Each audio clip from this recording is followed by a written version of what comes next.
আ জি। আসসালামু আলাইকুম ওয়া রাহমাতুল্লাহি ওয়া বারাকাতুহু। আলহামদুলিল্লাহি রাব্বিল আলামিন ওয়াস সালাতু ওয়াস সালামু আলা রাসূলিহিল আমিন ওয়া আলা আলিহি ওয়া সাহবিহি আজমাইন আম্মা বাদ। সম্মানিত দর্শক মণ্ডলী এবং আজকের সঞ্চালক সাহেব এবং আমার প্রতিপক্ষ হিসেবে যিনি আজকে এসেছেন, ওস্তাদ আলী হোসেন ওসামা এবং যারা ভিউয়ার্স এখন এই মুহূর্তে দেখছেন তাদেরকে প্রথমেই প্রাথমিক পর্যায়ে সকলকে ঈদের শুভেচ্ছা জানাই। আজকে আপনারা দেখেছেন যে বিষয় আজকে আমাদের গুরুত্বপূর্ণ বিতর্কিত বিষয়ের আলোচ্য বিষয়, ওমর রাদিয়াল্লাহু তাআলা আনহু তিনি কত রাকাত তারাবি আদেশ করেছেন, ৮ নাকি ২০? এই আলোচনাটি হবে সম্পূর্ণ হাদিস শাস্ত্রের আলোকে। এই আলোচনাটি কেন? এই আলোচনা করার মূল কারণ বা মৌলিক কারণ হচ্ছে এটাই যে আহলে হাদিসদের উপরে একটা অভিযোগ আছে, প্রায় অভিযোগ করে থাকে যে আহলে হাদিসরা ওমর ইবনুল খাত্তাব রাদিয়াল্লাহু তাআলাকে মানে না, খুলাফা রাশিদিনকে মানে না। কারণ হিসেবে তারা পেশ করে যে ওমর বিন খাত্তাব তিনি ২০ রাকাত তারাবির আদেশ করেছেন, অথচ আহলে হাদিসরা ৮ রাকাত পরে মসজিদ থেকে পালিয়ে যায়। অনেকে এর জন্য এক ধাপ এগিয়ে আমাদেরকে বলে আমরা নাকি নামাজ চোর, আবার অনেকে এক ধাপ এগিয়ে তারা বলতেছে এইভাবে ৮ রাকাত কোনো নামাজই নেই, ১২৮৪ হিজরির পূর্বে ৮ রাকাত বলে কোনো আন্দোলন ছিল না। অনেক রকমের অভিযোগের স্তূপ আমাদের আহলুল হাদিসদের উপরে আছে। তাই আজকে এই আলোচনাটি খুব গুরুত্বপূর্ণ বিষয় এবং আপনারা সকলে মনটা খোলা রেখে উদার রেখে আলোচনাটা শোনার চেষ্টা করবেন। আমরা কেউ একগোয়ামি কেউ আমরা করব না। তো চলুন আমাদের আলোচনার সূচনাতেই কয়েকটি বিষয় লক্ষ্য করতে হবে।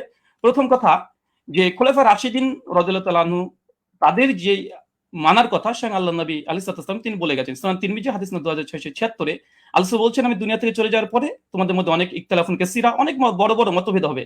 ফালাইকুম বিসুন্নতি ওয়া সুন্নাতি খুলাফায়ে রাশিদিন, আর সেই সময় তোমরা আমার সুন্নাতকে আঁকড়ে ধরবে এক, আর দুই সুন্নাতে খুলাফায়ে রাশিদিন, আর খলিফা যারা আছে তাদের সুন্নাতকে মেনে চলতে হবে। আর আমরা সকলে জানি ফারুক আজম ওমর ইবনুল খাত্তাব ইসলামের দ্বিতীয় খলিফা। আর এটা নিয়েই আমাদের দুই পক্ষেরই দাবি যে আসলে ওমর বিন খাত্তাব কত রাকাত তারাবি আদেশ করেছিলেন। চলুন এখানে ৩ নম্বর বিষয়, আমরা অনেকে অবগত আছি যে আল্লাহ রাসূল আলাইহিস সালাম তিনি মাত্র ৩ দিন তারাবি জামাত করেছিলেন, তারপর স্থগিত থেকে যায়। পরবর্তী সময়তে ওমর বিন খাত্তাব রাদিয়াল্লাহু তাআলা আনহুর জামানাতে তিনি একদিন মসজিদ ভিজিট করে এসে দেখছেন যে মসজিদের মধ্যে মানুষ বিক্ষিপ্তভাবে নামাজে দাঁড়িয়ে আছে, নামাজ পড়ছে। এই কারণে ওমর বিন খাত্তাব রাদিয়াল্লাহু তাআলা আনহু উবাই বিন কাব, আপনার স্ক্রিনে দেখছেন সহিহ বুখারী হাদিস নম্বর 2010, এখানে উবাই বিন কাব রাদিয়াল্লাহু তাআলা আনহুকে তিনি তার নেতৃত্বে তিনি একটা তারাবির জামাত করে দিলেন। কিন্তু সহিহুল বুখারীর মধ্যে কত রাকাত এটা নেই, বরং জামাতের কথাটা এসেছে। এখন কত রাকাত এটা সহিহ বুখারীতে নেই, তার মানে কি হাদিস জগতে নেই? অবশ্যই আছে। চলুন কোথায় আছে আমরা একবার ঘুরে আসি। ৮ রাকাতের পক্ষে হাদিস, আমাদের প্রথম হাদিস, এটা হচ্ছে মুয়াত্তা মালিক, আপনারা দেখতে পাচ্ছেন 251 নম্বর হাদিস, এবং বিভিন্ন প্রকাশনীর ভিন্নতার কারণে হাদিস নাম্বার চেঞ্জ হয়ে যাবে। এখানে হাদিসটা পড়ার পূর্বে একটা কথা বলতে চাই, আজকে যে দলিল আমি পেশ করব ইনশাআল্লাহ সে দলিলের মধ্যে কোনো দুর্বলতা ইনশাআল্লাহ থাকবে না। জি, আমি ব্যক্তি রাহুলের ক্ষেত্রে অনেক দুর্বলতা থাকতে পারে, আরবি ইবারতে অনেক ভুল হতে পারে, কিন্তু ইনশাআল্লাহ যে দলিল দেব একদম পূর্ণিমার রাতের সূর্যের মতো চমৎকার, একদম চকচকে, সূর্যের মতো চকচকে করবে, কোনো এখানে একটা কালিমা লেপন করার মতো ইনশাআল্লাহ আজকে এই দলিল উপর আক্রমণ কেউ করতে পারবে না। আর করলে আমরা আহলে হাদিসের পক্ষ থেকে আমি মজুদ আছি খণ্ডন করার জন্য ইনশাআল্লাহ। চলুন হাদিসের সনদ এবং মতন আমরা একবার দেখে আসি এবং আপনারা দেখছেন। এখানে বলছেন দেখেন, আন হাদাসানা মালিক আন মুহাম্মদ বিন ইউসুফ আন সাইদ বিন ইয়াজিদ আন্নাহু কাল। এখানে সনদের প্রথম অংশ আমরা দেখে নিয়েছি। এরপর বলছে আমারা ওমর ইবনুল খাত্তাব উবাই বিন কাবিন ও তামিম দারি, তারপরে বলছে আই ইয়াকুমু লিন্নাসি বিইহদা আশারাতা রাকা। এখানে উমর বিন খাত্তাব রাদিয়াল্লাহু তাআলা আনহু তিনি বলছেন, তিনি আদেশ করছেন আমারা ওমর বিন খাত্তাব তিনি আমর করছেন, আদেশ করছেন কাকে? উবাই বিন কাব আর তামিম দারিকে। কি আদেশ করছেন? যেন মানুষদেরকে নিয়ে তিনি 11 রাকাত তারাবির সালাত আদায় করে। এই হচ্ছে আহলে হাদিসদের প্রথম দলিল। আর এই দলিল দিয়েই আজকে আমাদের যে কেস, আমার যে কেস যে আমরা আহলে হাদিসরা ৮ রাকাত তারাবি জামাতে পড়ি, এটা ওমর বিন খাত্তাব রাদিয়াল্লাহু আনহু আদেশ করেছেন, আদেশ স্পষ্ট মজুদ আছে আলহামদুলিল্লাহ। এবং কাকে আদেশ করেছে? উবাই বিন কাব তামিম দারিকে। এটা হচ্ছে আমাদের প্রথম দলিল, মুয়াত্তা মালিক 251 নম্বর হাদিস। এখানে লক্ষণীয় শুধু এই হাদিসটা যে মুয়াত্তা মালিকে এসেছে এমনটা নয়, এই হাদিসের তাখরিজ দেখেন সহিহ কুবরা লি নাসাই হাদিস নাম্বার 4670 এই সনদ মালিক থেকে আসছে। ৩ নম্বর আরেকটা আছে শারহু মানিল আল আসালি তহাবি, ইমাম তহাবি হানাফি মাযহাবের বিশেষ করে তিনি বড় ফকি এবং মুহাদ্দিস, হাদিস নাম্বার 1741 তিনিও সনদ সহকারে ইমাম মালিক থেকে এর থেকে পেশ করেছে। চতুর্থ প্রমাণ মারিফাতুস সুনান আল আসার লিল বাইহাকি, হাদিস নাম্বার 5413 ইমাম বাইহাকি আল মুতাফা 458 হিজরি তিনিও নিয়ে এসেছেন। আচ্ছা, তারপরে 5 নম্বর শারুসুন আলী বাগাবি চতুর্থ খণ্ডে 120 নম্বর পৃষ্ঠায় ইমাম মালিকের সূত্রে এই হাদিসটাকে তিনি নিয়ে এসেছেন। আরো যারা আপনারা দেখবেন মাদ্রাসাতে মিশকাত পড়তে হয়, না পড়লে কেউ তালিমি হতে পারে না। মিশকাত হাদিস নাম্বার 1302 আপনারা দেখতে পাচ্ছেন মুয়াত্তা মালিকের সনদ সহ এখানে মতনটাকে উল্লেখ করা হয়েছে। আর যারা দারসি নুসখা দেখতে চাচ্ছেন দেবন্দি থেকে প্রকাশনী সেটা হচ্ছে প্রথম 115 পৃষ্ঠায় লাইন নম্বর 9 থেকে 11-তে আপনারা দেখে নিতে পারবেন। আর এটা মিসকাত আল মাসনাবি, যারা বাংলা দেখতে চান, অনেক বাংলা শ্রোতা আছে, আমার বক্তৃতার সত্যতা যাচাই করে নেবেন। মিসকাত আল মাসনাবি হাদিস নাম্বার 1302-এ এটা আপনি পেয়ে যাবেন। এবং মুয়াত্তা মালিক, যেটি ইসলামিক ফাউন্ডেশন থেকে বের হয়ে এসেছে প্রকাশনী, এটা হচ্ছে প্রথম খণ্ডে 171 পৃষ্ঠা, রিয়াত নম্বর 4-এ আমার এই দলিল আপনারা বাঙালি শ্রোতা যারা আছেন, যারা আরবি বোঝেন না, তাদের জন্য দিয়ে দিলাম, আপনারা দেখে নিতে পারবেন। চলুন এই হাদিসের প্রথম দেখেন, আমি যে হাদিস আমরা মতন থেকে স্পষ্ট প্রমাণ পেয়েছি যে ওমর বিন খাত্তাব উবাই বিন কাব তামিম আদ-দারিকে তিনি 11 রাকাত তারাবির নির্দেশ দিয়েছে। আলহামদুলিল্লাহ, কেস ইজ ক্লোজড। আমাদের পক্ষে এই দলিল আমরা পেশ করেছি। এখন হচ্ছে এই সনদ কি, চলেন সনদ আপনি স্ক্রিনে দেখতে পাচ্ছেন। আন মালিক আন মোহাম্মদ বিন ইউসুফ আন সাইদ বিন ইয়াজিদ, তারপরে ওমর ইবনু খাত্তাব। এই হাদিসের মধ্যে মাত্র 4টের রাবি পাচ্ছেন। এক হচ্ছে মালিক, ইমাম মালিক, মানে বুঝতে পারছেন, একবার দেখে নিন স্ক্রিনে। ইমাম মালিক, আলহামদুলিল্লাহ, ইমাম মালিক তো ইমাম মালিক, কে যারা করবে ইমাম মালিকের উপরে, আলহামদুলিল্লাহ। 2, তারপরে হচ্ছে মোহাম্মদ বিন ইউসুফ, ইনি একজন বিখ্যাত তাবেঈ, বিখ্যাত তাবেঈ। অনেক সাধারণ মানুষের তো মোহাম্মদ বিন ইউসুফকে না চিনতেও পারেন। তারপর 3 নম্বর রাবি আসছে কি, সাইদ বিন ইয়াজিদ। সাইদ বিন ইয়াজিদ আলহামদুলিল্লাহ তিনি একজন সাহাবী। 4র্থ রাবি তিনি একজন সাহাবী, ওমর বিন খাত্তাব, আলহামদুলিল্লাহ। শুধু সাহাবী আর সাহাবী, আলহামদুলিল্লাহ, দুজন সাহাবী আর দুজন বড় ইমাম এই হাদিসটাকে রিওয়ায়াত করছে। চলেন আরেকটু দেখে নিই। আমরা শুধুমাত্র বুঝতে পারলাম এই দ্বিতীয় রাবি তাবেঈ যিনি মোহাম্মদ বিন ইউসুফ, ইনাকে আমরা সাধারণ মানুষরা চিনতে পারবো না। চলুন এই মোহাম্মদ বিন ইউসুফ ইনি কে, ইনাকে একবার দেখিয়ে আসি। চলেন, মোহাম্মদ বিন ইউসুফ আল মাদানী রাহিমাহুল্লাহ এমন একজন ব্যক্তিত্ব যা সহিহ বুখারীতে আলহামদুলিল্লাহ 105 খানা হাদিস মজুদ আছে। 105 খানা, আপনার স্ক্রিনে লক্ষ্য করছেন, হাদিস নাম্বার দিয়ে সার্চ করলে আপনারা দেখতে পাবেন। চলেন এরপর সনদ আবার দেখছেন, আন মালিক আন মোহাম্মদ বিন ইউসুফ আন সাইদ বিন ইয়াজিদ আন, তারপর ওমর ইবনে খাত্তাব। এই যে সনদটা ভালোভাবে দেখেন, আন মালিক আন মোহাম্মদ বিন ইউসুফ আন সাইদ বিন ইয়াজিদ। আবার দেখেন আন মোহাম্মদ বিন ইউসুফ আন সাইদ বিন ইয়াজিদ। শুধুমাত্র মোহাম্মদ বিন ইউসুফ যে সহিহ বুখারীর রাবি এমনটা নয়, বরং সহিহ বুখারীর মধ্যে আলহামদুলিল্লাহ কমপক্ষে 4টে হাদিস সেম এই চেনটা এসেছে। দেখেন সহিহ বুখারী হাদিস না 1858, হাদিস না 2824, হাদিস না 4062, কমপক্ষে 4টে হাদিস আছে আন মোহাম্মদ বিন ইউসুফ আন সাইদ বিন ইয়াজিদ, একদম পাশাপাশি আছে। শুধু মোহাম্মদ বিন ইউসুফ যে শুধুমাত্র তিনি যে বুখারীর রাবি এমনটা নয়, বরং সেম চেন যেটা মুয়াত্তা মালিকের 8 টাকাতে পক্ষে দলিল পেশ করেছি, একই চেন আলহামদুলিল্লাহ সহিহ বুখারীর মধ্যে মজুদ আছে কমপক্ষে 3টে, আরো সহিহ মুসলিম আপনারা চেক করলে পেয়ে যাবেন। আচ্ছা, এই হাদিসের সনদ পর্যালোচনা সংক্ষিপ্তভাবে করে দিই, যা আমরা দেখলাম এতক্ষণে। প্রথম পয়েন্ট দেখেন, সাহাবী থেকে সাহাবী কেন, ওমর বিন খাত্তাব সাইদ বিন ইয়াজিদ। সাইদ বিন ইয়াজিদ ওমর বিন খাত্তাবের আদেশ বর্ণনা করছে, দুজনই সাহাবী, আলহামদুলিল্লাহ।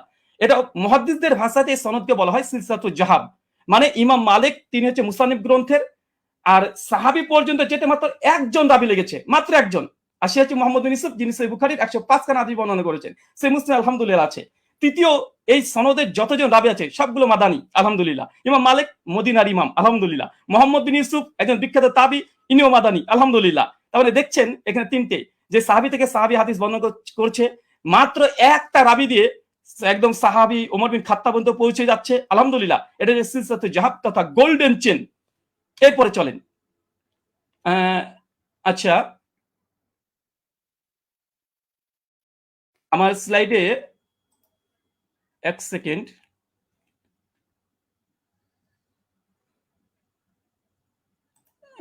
একটু থামতে হবে। আচ্ছা ঠিক আছে।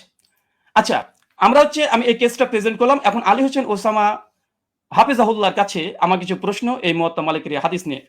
প্রথম প্রশ্ন, আলী হোসেন ওসামার কাছে 8খানা প্রশ্ন করব। প্রথম, ওমর ইবনুল খাত্তাব রাদিয়াল্লাহু তাআলা আনহু 20 রাকাত তারাবির নির্দেশ দিয়েছেন মর্মে এমন একটি সহিহ হাদিস উপস্থাপন করুন যেই সনদ হাদিস শাস্ত্রের আলোকে সহিহ হবে এবং মুত্তাসিল হবে, সনদে কোনো দুর্বল রাবি যেন না থাকে, আর সনদ যেন মাঝখান থেকে বিচ্ছিন্ন না হয়ে যায়, মানে কোনো ইনকেতা না থাকে।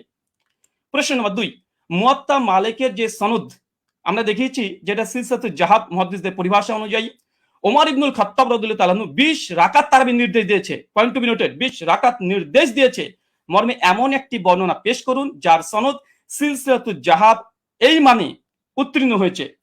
প্রশ্ন নম্বর 3, মুয়াত্তা মালিকের বর্ণনায় সমস্ত রাবি হচ্ছে মাদানী এবং একজন রাবির ওপরে আলহামদুলিল্লাহ যারা নেই, কোনো অভিযোগ নেই। ওমর ইবনুল খাত্তাব রাদিয়াল্লাহু তাআলা আনহু 20 রাকাতের নির্দেশ দিয়েছেন মর্মে এমন একটি বর্ণনা পেশ করুন যার সনদে সমস্ত রাবি মাদানী এবং কোন রাবি। ব্রাদার প্লিজ একটু আমি আপনি কিন্তু 20 রাকাতের বিষয়ে কোশ্চেন করছেন, পরবর্তীতে কিন্তু এটা এখন কি আপনি কোশ্চেন গুলো করবেন নাকি পরবর্তীতে করবেন? আমি 8 রাকাত তারাবি, হ্যাঁ আমি প্রশ্ন কেস পেজে তো প্রশ্ন করা যায়, আমি তো তার হাদিস বা দলিল নিয়ে কোনো পর্যালোচনা করছি না। জি অবশ্যই। জি, মুয়াত্তা মালিকের যে বর্ণনা আমরা পেশ করেছি এটা সমস্ত কোনো রাবির পরে সামান্য পরিমাণে জানা নেই। আমি এখানে প্রশ্ন ওমর ইবনুল খাত্তাব রাদিয়াল্লাহু তাআলা থেকে এমন একটি 20 রাকাতের তারাবির দলিল আপনি পেশ করবেন যেখানে সমস্ত রাবি যতজন থাকবে তার উপরে কোনো মানে দুর্বলতা থাকবে না, এমন একটা রিওয়ায়াত পেশ করবেন। প্রশ্ন নম্বর 4, মুয়াত্তা মালিকের 8 টাকাতে বর্ণনা সনদ বুখারী মুসলিমের শর্তেও সহিহ। প্রত্যেক রাবি বুখারী মুসলিমে, যেটা একটু আগে আপনাদেরকে আমি দেখিয়েছি। ঠিক ওমর ইবনুল খাত্তাব রাদিয়াল্লাহু তাআলা আনহু 20 রাকাত তারাবির নির্দেশ দিয়েছেন মর্মে এমন একটি বর্ণনা পেশ করুন যেটা বুখারী মুসলিমের শর্তে উত্তীর্ণ হয়েছে। প্রশ্ন নম্বর 5, মুয়াত্তা মালিকের ডজন ডজন ব্যাখ্যা গ্রন্থ পৃথিবীতে বিদ্যমান আছে। মুয়াত্তা মালিকের একজন গ্রহণযোগ্য মুহাদ্দিসের অভিমত পেশ করুন যিনি মুয়াত্তা মালিকের 8 টাকাত হাদিসের ব্যাখ্যায় এটাকে মুজতারিব বা ইস্তেরাব আছে বলে প্রত্যাখ্যান করেছে। কেন আমরা দেখি যে দেওবন্দি ওলামারা এবং বেরলভী ওলামারা, বিশেষ করে হানাফি ওলামারা, তারা এই 8 টাকাতে এই দলিলকে তারা ইস্তেরাব বা মুজতারিব বলে বাতিল করার চেষ্টা করে। এখানে আমার একটা প্রশ্ন থাকবে, মুয়াত্তা মালিকের অনেকগুলো ব্যাখ্যা গ্রন্থ আছে, একজন গ্রহণযোগ্য মুহাদ্দিসদের মত দেবেন যে এই হাদিসটাকে ইতিপূর্বে তারা ইস্তেরাবের দাবি করে বাতিল করেছে।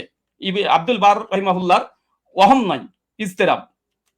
আচ্ছা, প্রশ্ন নম্বর 6, দেওবন্দি মাদ্রাসা প্রতিষ্ঠা হবার আগে কিংবা 1284 হিজরির আগে এই হাদিসকে মুস্তারিব বলেছেন এমন একজন মুহাদ্দিসের অভিমত পেশ করুন।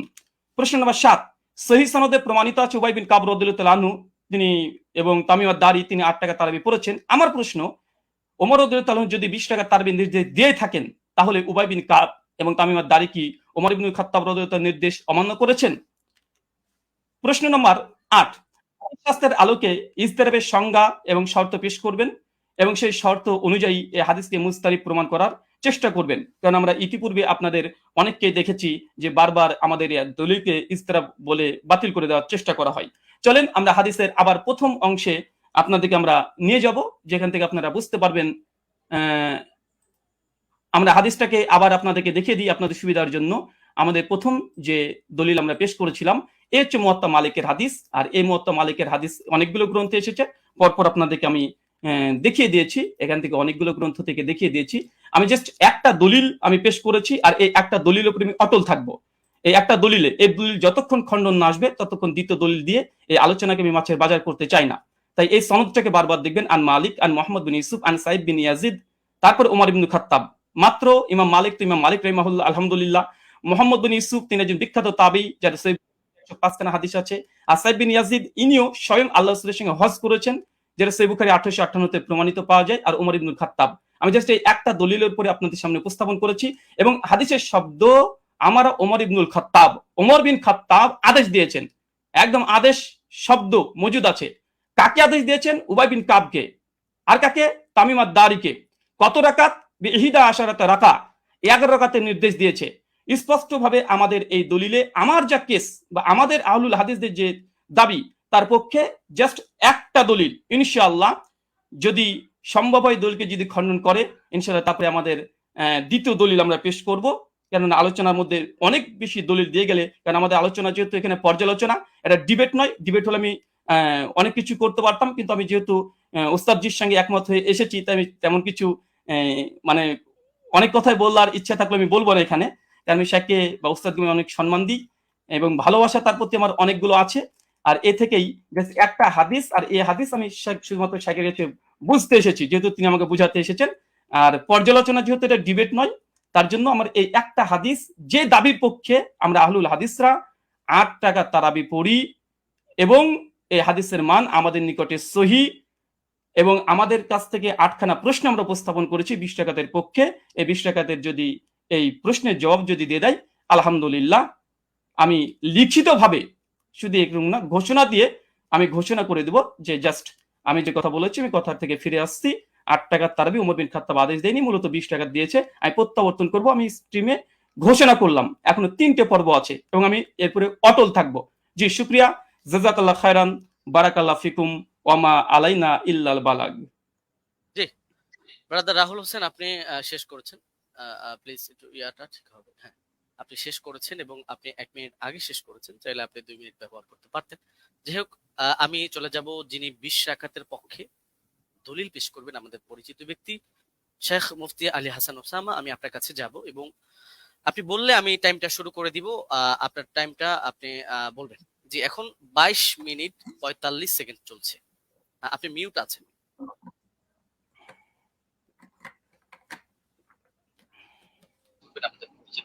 জি শেখ মুফতি আলী হাসান উসামা, আমি আপনার কাছে যাব এবং আপনি আপনার বললে পাশে আমি একটা এটা ফোন শুরু আছে। করে দিব। আপনার পাশে আমার আওয়াজ কি শোনা যাচ্ছে? আপনার আওয়াজটা শোনা যাচ্ছে। আপনার পাশে একটা ফোন 45 সেকেন্ড চলছে, চলছে। ফোনটা একটু অফ করুন আপনি মিউট আছেন। বা অন্য কোনো ডিভাইস চলছে। আওয়াজ কি শুনতে পাচ্ছেন আমার আওয়াজ?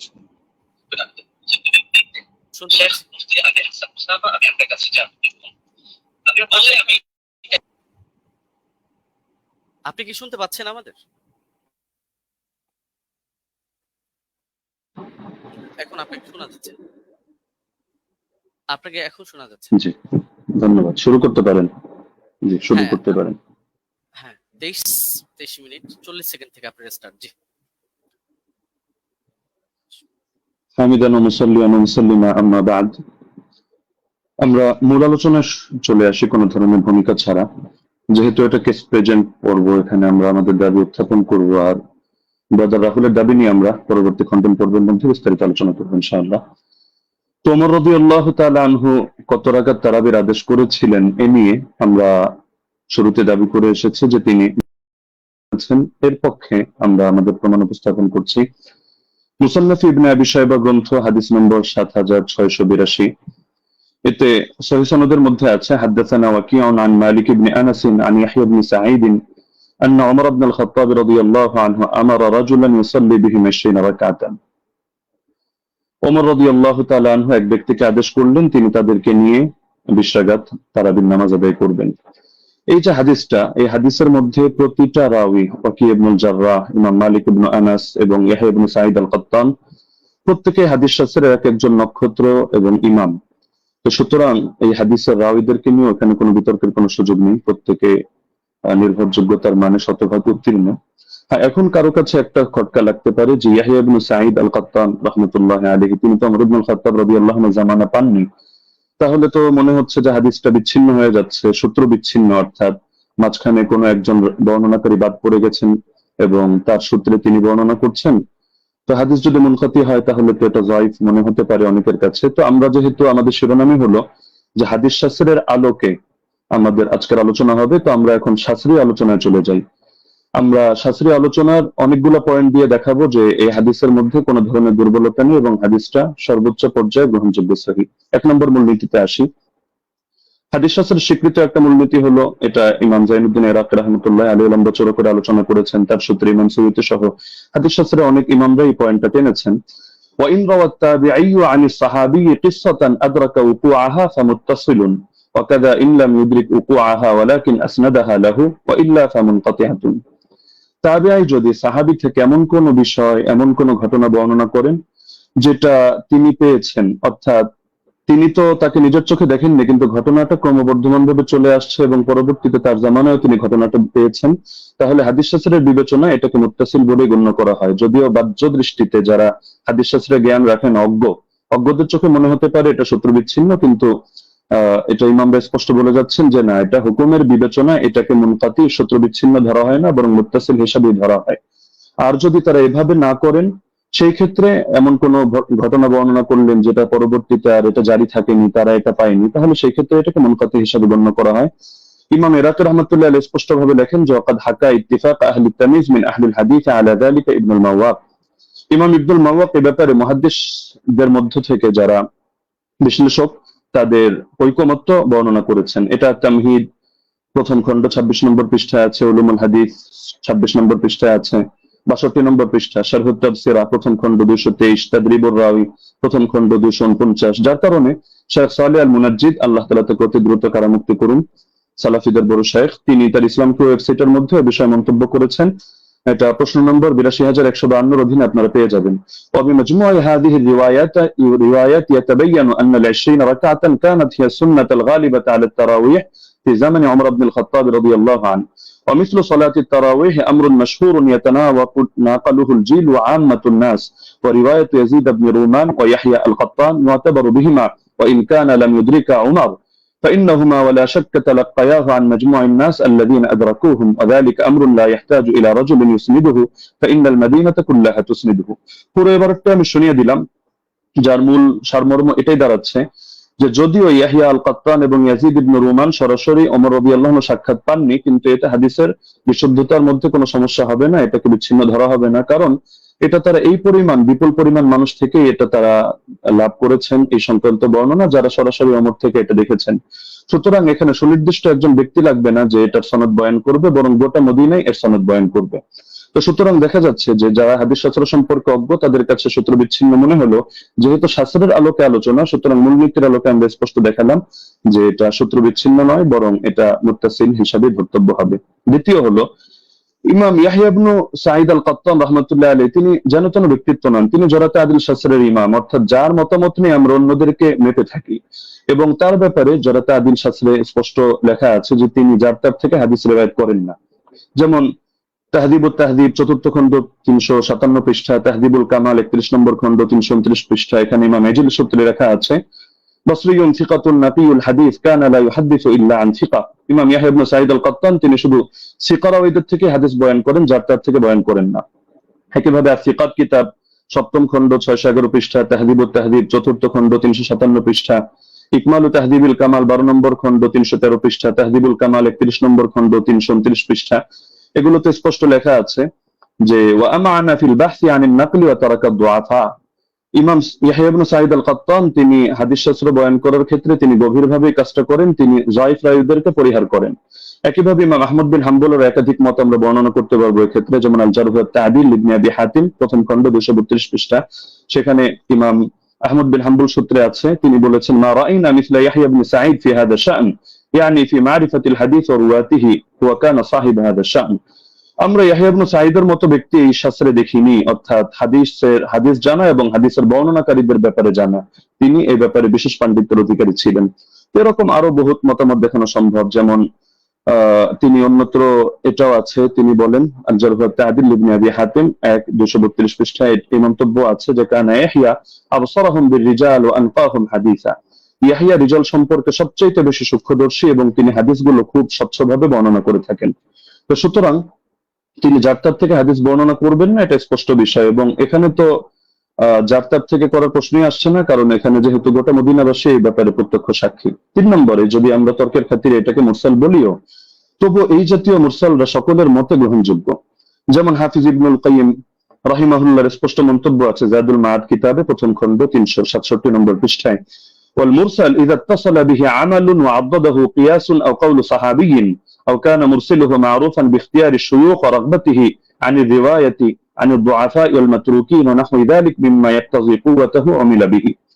মুরসালের সঙ্গেও যদিও আমরা এটা মুরসাল বলছি না, তবে তর্কের খাতিরে যদি এটাকে মুরসাল ধরিও, সেই ক্ষেত্রে মন্তব্যটা উল্লেখ করছে যে মুরসালের সঙ্গে যদি আমল যুক্ত হয়, অর্থাৎ উম্মত এভাবে আমল করে, অথবা তিনি আরো পয়েন্ট আনলেন যে যদি এখানে মুরসালটা যার থেকে এসেছে, অর্থাৎ মুরসিল যিনি, তিনি যদি এ ব্যাপারে পরিচিত হন যে তিনি শায়খ খুব সুন্দরভাবে নির্বাচন করেন এবং বর্ণনা করার ক্ষেত্রে যায়িফ রাওয়ী মাতরুক রাওয়ীদেরকে তিনি পরিহার করে চলেন, তাহলে সেই ক্ষেত্রে মুরসালের আলোকে আমল করা হবে, এবং এটা ফুকাহায়ে কেরামের নিকট গ্রহণযোগ্য মূলনীতি। আল ইহকাম ফি উসুলিল আহকাম আমিদের কিতাবের মধ্যে স্পষ্ট আছে যে জাতীয় মুরসাল এটা ফাকাবিলাহু আবু হানিফা ওয়া মালিক ওয়া আহমদ ইবনে হাম্বল ফি আশহারি রিওয়ায়াতাইন আনহু। ইমাম আবু হানিফা গ্রহণ করেন, ইমাম মালিক গ্রহণ করেন, ইমাম আহমদ বিন হাম্বলের একটা প্রসিদ্ধ মত যেটা তার আলোকে দেখা যায় তিনিও গ্রহণ করেন। ঈসা ইবনে আবান রাহিমাহুল্লাহ তিনি একটু ভাগ করেন, তিনি শুধু ফাসালা ঈসা ইবনে আবান ফাকাবিলা মারাসিল আস-সাহাবা ওয়া তাবিঈন ওয়া তাবিঈত তাবিঈন ওয়া মান হুয়া মিন আইম্মাতিন নাকল মুতলাকান দুনা মান আদা হাউলা। তিনি সাহাবীদের মুরসাল গ্রহণ করেন, তাবেঈদেরটা করেন, তাবেঈদেরটা করেন, এবং যারা হাদিস শাস্ত্রের ইমাম তাদেরটা করেন, অন্যদেরটা করেন না। এটা মেনে নিলেও সমস্যা নেই, কারণ ইমাম ইয়াহইয়া আল কাত্তান তিনি হাদিস শাস্ত্রের ইমাম, আর তিনি যে ক্যাটাগরি বর্ণনা করেছেন এই ক্যাটাগরির মধ্যে আছেন। আর ইমাম শাফির মত প্রসিদ্ধ, এটা আল ইহকাম কিতাবের মধ্যে আছে, একইভাবে নুজহাতুন নাজার ফি তাওদীহ মুখবাতিল ফিকার সেখানেও আছে।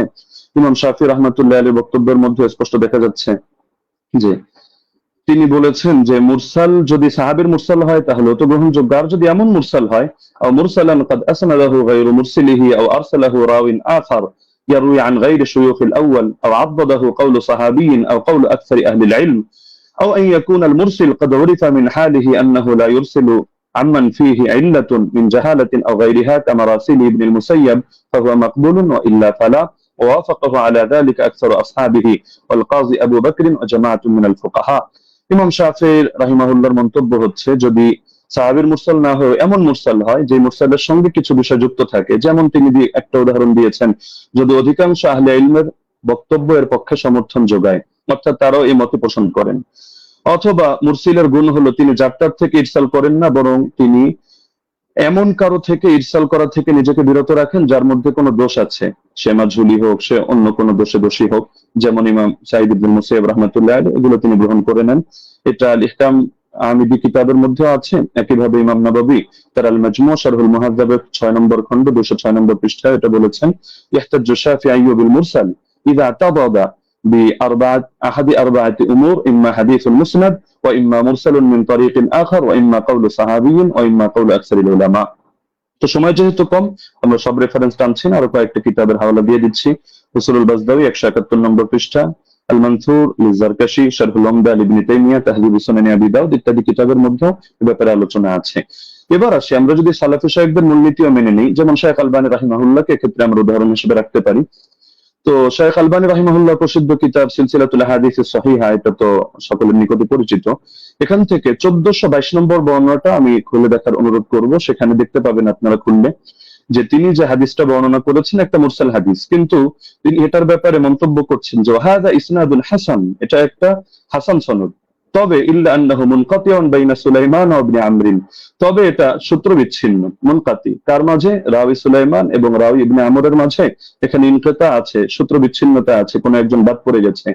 তবে এটার পক্ষে এই তিনি একটা মুরসাল রিওয়ায়াত করে এর পক্ষে একটা যায়িফ হাদিস এনেছেন, যায়িফ রিওয়ায়াত, সেটা এনে তিনি মন্তব্য করছেন যে লাকিনাল হাদিসা বিমাজমু'i তারিকাইনি হাসানুন, এই দুটো যায়িফ মিলে এটা হাসান হয়ে গিয়েছে, অর্থাৎ একটা মুরসাল আর একটা যায়িফ।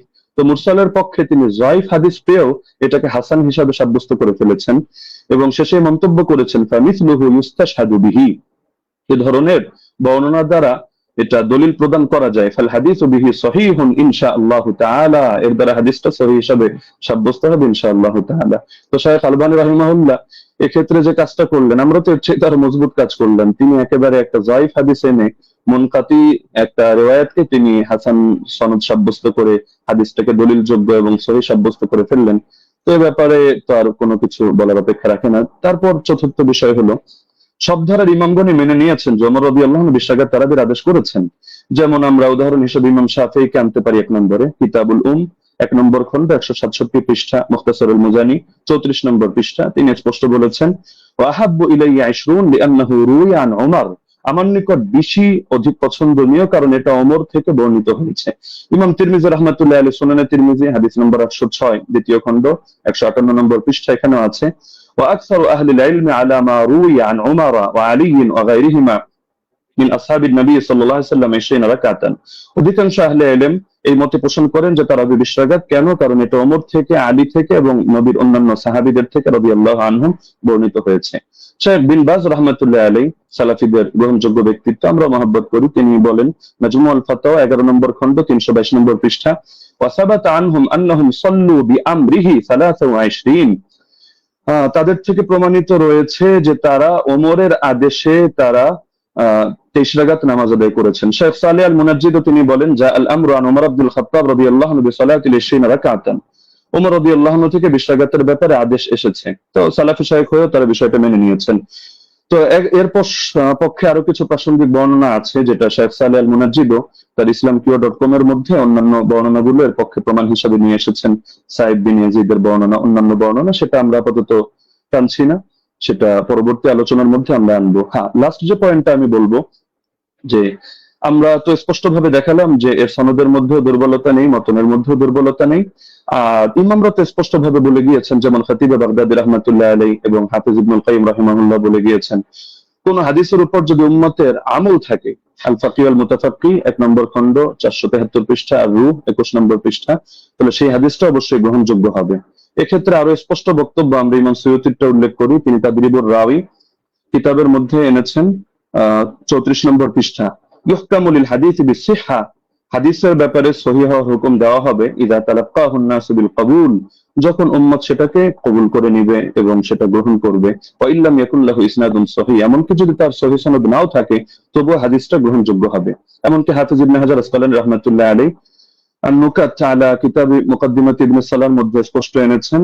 এটা আপনারা আন-নুকাত আলা কিতাব ইবনে সালাহর মধ্যে প্রথম খণ্ড 494 495 পৃষ্ঠায় পাবেন যে মিন জুমলাতি সিফাতিল কবুল আল্লাতী লাম ইয়াতাআররাজ লাহা শাইখুনা ইয়াকসিদু জাইনাদ্দিন আল-ইরাকি আন ইয়াত্তাফিকা আল-উলামা আলা আল-আমাল বিমাদলুল হাদিস ফাইন্নাহু ইউকবালু হাত্তা ইয়াজিব আল-আমালু বিহি ওয়াকাদ সাররাহা বিযালিকা জামাআতুন মিন আইম্মাতিল উসুল।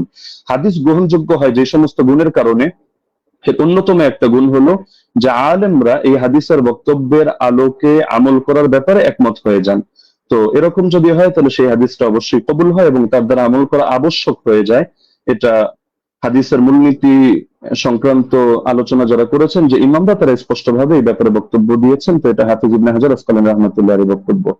তো আলোচনা আরো দীর্ঘ করা যেত, বাকি সময় যেহেতু সংক্ষিপ্ত, আমরা যে পয়েন্টগুলো টানলাম, তো ব্রাদার রাহুলের মধ্যে থেকে কোনো একটা পয়েন্ট টেনে তিনি যদি দেখাতে পারেন যে না, এই শাস্ত্রের এই মূলনীতিগুলো ভুল বা এর আলোকে এটা প্রমাণিত হয় না, তাহলে আমরা তার প্রতি কৃতজ্ঞ থাকবো যে হাদিস শাস্ত্রের নতুন আরেকটা জিনিস অ্যাড হলো। তো সুতরাং আমরা শাস্ত্রের আলোকে দেখিয়ে দিলাম যে না, ইমাম ওমর রাদিয়াল্লাহু তাআলা আনহু তিনি বিশ রাকাত তারাবির আদেশ করেছেন। জাযাকুমুল্লাহু খাইরান। জি, আপনাকে অনেক অনেক ধন্যবাদ মুফতি আলী হাসান ওসামা। আপনি যথাসময়ে শেষ করেছেন। বাদ বাকি আমি এখানেও বলে দিই যে 10 সেকেন্ড আমাদের কস হয়েছে। 10 সেকেন্ড ওসামা সাহেব বেশি পেয়েছেন। বাদ বাকি আমাদের এটা নিয়ে কোনো সে নেই আশা করি। যাই হোক, আমরা এখন যাব খণ্ডন পর্বে, এবং খণ্ডন পর্বে প্রথম 15 মিনিট আলোচনা করবেন মুহতারাম ব্রাদার রাহুল হোসেন, এবং আমি আপনার কাছে যাব, আপনি বললে আমি আপনার টাইমটা শুরু করব। আপনি মিউট হয়ে আছেন। জি, একটা স্লাইড আমি পাঠিয়েছি, এটা শো করতে হবে। স্লাইড স্লাইড এটা কি একটু দেখবেন প্লিজ। এটা কি স্লাইড আপনার? জি জি জি জি জি জি জি এটাই। জি, আপনি বললে আমি টাইমটা স্টার্ট করব। ওকে, টাইম নাও স্টার্ট। জি, 40 মিনিট। আলহামদুলিল্লাহ, সমস্ত ইনশাআল্লাহ সুবহানাহু ওয়া তাআলার জন্য আমাদের প্রথম পর্ব শেষ হয়েছে। তো মূল বিষয় হচ্ছে, এতক্ষণ আপনারা দেখলেন যে আমাদের উস্তাদজি তিনি তার প্রেজেন্টেশনে 20 রাকাত তারাবির পক্ষে তিনি দলিল উপস্থাপন করেছেন। তবে আমি হতাশ হয়েছি। হতাশ এই জন্য হয়েছি যে 8 রাকাতের পক্ষে আমরা যে হাদিসটা পেশ করেছি মুয়াত্তা মালিক থেকে, মাত্র 4টে সনদে, সনদের মধ্যে না কোনো দুর্বলতা আছে, না সনদের মধ্যে কোনো রাবির উপরে আপত্তি আছে, না সনদের মধ্যে কোনো ইনকেতা সূত্র বিচ্ছিন্ন হয়েছে। এবং আমি ওস্তাদজিকে আমার 8টা প্রশ্নের মধ্যে 5 নম্বর প্রশ্ন ছিল এইটা, যে এমন একটি দলিল পেশ করবেন যেখানে সূত্র কোনো ছিন্ন হয়নি, বিচ্ছিন্ন হয়নি, ইনকেতা নেই, সনের মধ্যে কোনো মুনকাতি কোনো সনদ পেশ করবেন না। দুর্ভাগ্যজনক হলে সত্য কথা, আজকে তিনি প্রথম যে দলিলটা পেশ করেছেন, তিনি একটা মুনকাতি একটা দলিল পেশ করেছেন, সূত্র বিচ্ছিন্ন একটা দলিল পেশ করেছেন। এবং এখানে ইয়াহিয়া সাইদ আল কাত্তান থেকে যে রাত পেশ করেছে মুসান্নাফ ইবনে আবি শাইবা থেকে আপনারা দেখেছেন। তো এখানে মুসান্নাফ ইবনে আবি শাইবাতে ইয়াহিয়া সাইদ আল কাত্তান তিনি দাবি করছেন বা বলছেন ইবনে ইয়াজিদ থেকে যে ওমর রাদিয়াল্লাহু তাআলা জামানায় 20 রাকাত তারাবির আদেশ দিয়েছে। আমার প্রশ্ন আবারও 9 নম্বর প্রশ্ন একটা যোগ হয়ে গেল, কাকে আদেশ করেছে? কাকে নাম বলতে হবে। মুয়াত্তা মালিকের রিওয়ায়াতে পরিষ্কারভাবে আছে কাকে আদেশ করেছিলেন। 8 রাকাতের পক্ষে ওমর বিন খাত্তাব, সেটা হচ্ছে উবাই বিন কাব আর তামিম আদ-দারিকে। উস্তাদজি যে 20 রাকাতের আদেশের ওমর বিন খাত্তাব থেকে নিয়ে এসেছে, প্রথমটা সনদটা ইনকেতা আছে, সূত্র বিচ্ছিন্ন। ওমর বিন খাত্তাবের রাদিয়াল্লাহু তাআলা জামানা পর্যন্ত ইয়াহিয়া সাইদ আল কাত্তান পান নাই। আর দ্বিতীয়ত, এই হাদিসের মধ্যে আমার দ্বিতীয় একটা প্রথম আরেকটা প্রশ্ন যুক্ত হয়ে যায় যে এখানে কাকে নির্দেশ দিয়েছে, কোন সাহাবীকে, সাহাবীর নাম বলতে হবে। এই পয়েন্টটাকে নোট করে আমি রিবাটল সেশনে উস্তাদজির কাছে জবাব আমি আশা করছি। আমি অবাক হয়েছি, দ্বিতীয় অবাক হচ্ছে এটা যে আমার উস্তাদজি তিনি হাদিসটা মুরসাল হককে অস্বীকার করলেন, এবং তিনি সঙ্গে সঙ্গে কথা বললেন যারা মুরসাল বলে তারা নাকি জ্ঞান পাপী বা জ্ঞান অল্প স্বল্প বুদ্ধি যারা আছে তারাই নাকি এই হাদিসটাকে ইনকেতা বলে। চলেন এই হাদিসের প্রথমত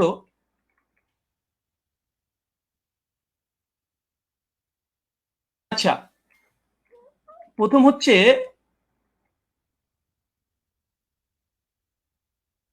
যে দলিলটা পেশ করেছেন মুনকাতি হাদিস, এই হাদিস নাকি মুরসাল তিনি অস্বীকার করেছেন, ইনকারের সনদ বিচ্ছিন্ন। অথচ আমরা দেখছি, দেখেন এটা হচ্ছে আসরুস সুনান, আল্লামা নিমবি হানাফি তার একটি কিতাব। তার আসর সুনানের 779 নম্বর হাদিসে দেখেন ইয়াইয়া সাইদ থেকে ওই রিওয়ায়াতটা নিয়ে এসেছে যেটা ওস্তাদ জি মুসান্নাফ ইবনে আবি শাইবা থেকে পড়েছেন। হাদিসটা নিয়ে আসার পরে বলছে ও ইসনাদহু মুরসাল, তিনি পরিষ্কার দাবি করছেন যে এই সনদ হচ্ছে ইনকেতা ঘটেছে, সনদের মধ্যে বিচ্ছিন্ন ঘটেছে। ইয়াইয়া সাইদ আল কাত্তাম রাহিমাহুল্লাহ তিনি উমর বিন খাত্তাবের জামানা পাই নাই, আর তিনি এটাকে পুরোটাকে অস্বীকার করে দিলেন। আমি এটা খুব আশ্চর্য হয়েছি। তারপরে যদিও তিনি এখানে কবিন শব্দটা লিখে দিয়েছেন যে যদিও মুরসাল সূত্র বিচ্ছিন্ন, তবে নাকি শক্তিশালী। আর একটা প্রশ্ন যুক্ত হয়ে গেল, উস্তাদজিকে বলবো হাদিস সহিহ হওয়ার জন্য কয়টা শর্ত? সমস্ত মুসলিম উম্মার ইজমা আছে হাদিস সহিহ হওয়ার জন্য 5টা শর্ত, এবং প্রথম যে শর্ত সেটা হচ্ছে সনদ মানে একদম মুত্তাসিল হতে হবে, সনদের মধ্যে কোনো যেন বিচ্ছিন্নতা না ঘটে, কোনো ইনকেতা না ঘটে, সূত্র যেন বিচ্ছিন্ন না হয়। এর যে হাদিস সহিহ হওয়ার জন্য এটা হচ্ছে ইজমাই শর্ত। সে হানাফি বলেন, আহলে হাদিস, শাফি, মালিকি যেই বলেন, সমস্ত উম্মত একমত হাদিস 5টা শর্তে সহিহ হয়। প্রথম শর্ত হচ্ছে ইত্তেসাল হতে হবে, মুত্তাসিল হতে হবে, সনদ যেন একদম কোনো মাঝখান থেকে চেঞ্জ যেন ব্রেক না করে। অবাক হলাম, তিনি এই হাদিস একটা মুরসাল হাদিস তিনি নিজে প্রথমে স্বীকার করে নিয়েছেন কয়েকবার, আবারও স্বীকার করতেও যাচ্ছেন না। অথচ এখানে আসরুস সুনানে আল্লামা নিমবি হানাফি রাহিমাহুল্লাহ তিনি পরিষ্কার দাবি করে নিয়েছেন এই হাদিসের মধ্যে ইনকেতা ঘটেছে, এটা মুরসাল হাদিস, সূত্র বিচ্ছিন্ন হাদিস, তবে কওয়িন, তবে সনদের যে রাবিগুলো আছে এরা শক্তিশালী। হাদিস সহিহ হওয়ার জন্য যেহেতু রিজাল শাস্ত্রের আলোকে এবং হাদিস শাস্ত্রের আলোকে আমাদের দলিল উপস্থাপন করতে হবে। তো হাদিস সহিহ হওয়ার জন্য ওস্তাদ দেখেছি আমার জানার জন্য প্রশ্ন, বিনয়ের সঙ্গে প্রশ্ন, মানে মুত্তাসিল হওয়া এটা শর্ত কি? শর্ত একটু জানাবেন 5টা শর্তের মধ্যে। আর এই সনদের মধ্যে যে মুত্তাসিল, এই সনদের মধ্যে বিচ্ছিন্নতা ঘটেনি, এটা প্রমাণ পেশ করবেন। চলুন, এই দেখেন ইয়াহিয়া সাইদ আল আনসারীর এই বর্ণনাকে বাংলাদেশের জগৎ বিখ্যাত আমাদের আলী হোসেন ওসামা জিরো ওস্তাদ জি হবে আমার জানা মতে, না হলেও রুহানি উস্তাদ হবে। দলিশ নামাজের মাসাল এই বইটা মোটামুটি 4 জন আলেম মিলে লিখেছে, এক মৌলানা তাহমিদুল মাওলা, আব্দুল মালিক সাহেব, আব্দুল মতিন সাহেব এবং আবু আকাস মৌলানা, 4 জন মিলে বইটাকে রচনা করেছে। এই তারাবির মাসালাতে 410 নম্বর এবং 411 নম্বর পৃষ্ঠাতে এই দলিলটা নিয়ে এসেছে। নিয়ে আসার পরে এই দলিলটাকে সামনে রেখে তিনি বলছেন যে মুসান্নাফের এই দলিলটা, এই বর্ণনাটির সনদ সহি, তবে ইয়াহিয়া সাইদ যেহেতু হযরত ওমরের যুগ পাননি, আবার কার কাছ থেকে শুনেছেন তাও বলেনি, এই কারণে এটিকে মুনকাতি, সূত্র বিচ্ছিন্ন বলা হয়। তার মানে আমাদের 4 জন সহ লেখা দলিল সহ নামাজের মাসাল এ বইটা, মানে আমরা 5 জনের মত পেয়ে গেলাম মোটামুটি, যে হানাফি ভাইদের এবং দেওবন্দীদের ঘটনারই এই সনদকে মুনকাতি, সূত্র বিচ্ছিন্নটা স্বীকার করে নিয়েছে। যদি এরা যদি মূর্খ হয়, আল্লাহু আলাম বিসওয়াব, হতে পারে, আমি এখানে কোনো কমেন্ট করব না। তারপরে তিনি ওসামা উস্তাদজি তিনি যে কথাগুলো বলেছেন টেনে হিসড়ে হাদিসটাকে আবার মানে হাসান করার চেষ্টা করছে। তো মূল কথা সনদের মধ্যে বিচ্ছিন্নতা ঘটেছে এবং হাদিসটার মধ্যে ইনকেতা ঘটেছে। আর বারবার উস্তাদজি বলছে হাদিসটা মুরসাল, আসলে হাদিসটা মুরসাল না মুনকাতে, কারণ এই হাদিসটা মুরসাল হলে নবীর দিকে নিসবত হতো, যখন নবীর দিকে নিসবত না, এটা ওমরের দিকে নিসবত হয়েছে, যে ওমর আদেশ করেছে, তা হাদিসটা মুরসাল নাই, বরং এখানে ইনকেতা বলাটাই বেশি যৌক্তিক, মুনকাতি এই হাদিস। তার জন্য এখানে আরেকটা পয়েন্ট দেখে নিন, মুনকাতে হাদিসের ব্যাপারে উস্তাদজি অনেকগুলোই দলিল উপস্থাপন করলেন এবং বিভিন্ন আলেমদের ফতোয়া তিনি নকল করে বোঝানোর চেষ্টা করছিলেন বারবার, যে দেখেন মুনকাতে হাদিসকে অনেকে হাদিসে বা মুরসাল হাদিসকে অনেকেই সহিহ বলার চেষ্টা করছে, এমনকি শেখ আলবানিও বলার চেষ্টা করেছে, তিনি দলিল উপস্থাপন করেছেন। দেখেন এটা তাইসুল মুস্তাহুল হাদিস, এটা হানাফি আলেম সকলেই মানে, এটা বাংলাদেশ থেকে কওমি ঘরানার তারাই ছাপিয়েছে বইটা, রকমারিতে অ্যাভেলেবেল পেয়ে যাবেন। এখানে দেখেন মুনকাতে হাদিসের উদাহরণ একটা দেওয়ার পরে বলছে মুনকাতে হাদিসের হুকুম কি, বলছে উলামায়ে কেরাম এ বিষয়ে একমত, মানে ইজমা দাবি করছে। বিলুপ্ত রাবি অবস্থা অজ্ঞতা থাকার কারণে মুনকাতে হাদিস দঈফ হিসেবে গণ্য। এখানে একটা সংক্ষিপ্ত সাধারণ শ্রোতার জন্য বলি যে ইয়াহিয়া সাইদ আল কাত্তান তার ওমর বিন খাত্তাবের জামানায় পায়নি, ওমর বিন খাত্তাবের মৃত্যুর প্রায় 40 থেকে 50 বছর পর এই রাবি জন্মগ্রহণ করেছে। ওমর বিন খাত্তাব জামানায় পায়নি, তিনি কিভাবে বলে দিলেন যে ওমরের জামানাতে অমুক ব্যক্তি, আবার নাম উল্লেখ নেই যে কাকে নির্দেশ দিয়েছে, নাম উল্লেখ নেই হাদিসে যে 20 টাকাতের আদেশ করেছে। এখন যদি কেউ দাবি করে যে পাকিস্তানি আমলে ব্রিটিশদের সঙ্গে অমুক ব্যক্তি এবিসি ও দালালি করেছে, আজকের যুগের কোনো মানুষ যদি দাবি করে দেয় অথবা তার যুগও আমি পাইনি, পাকিস্তানি আমল আমি পাইনি, যে দাবি করে দেয়, এই দাবিটা কেমন যৌক্তিক হতে পারে? ঠিক এই হাদিসের সঙ্গে সেটাই ঘটেছে।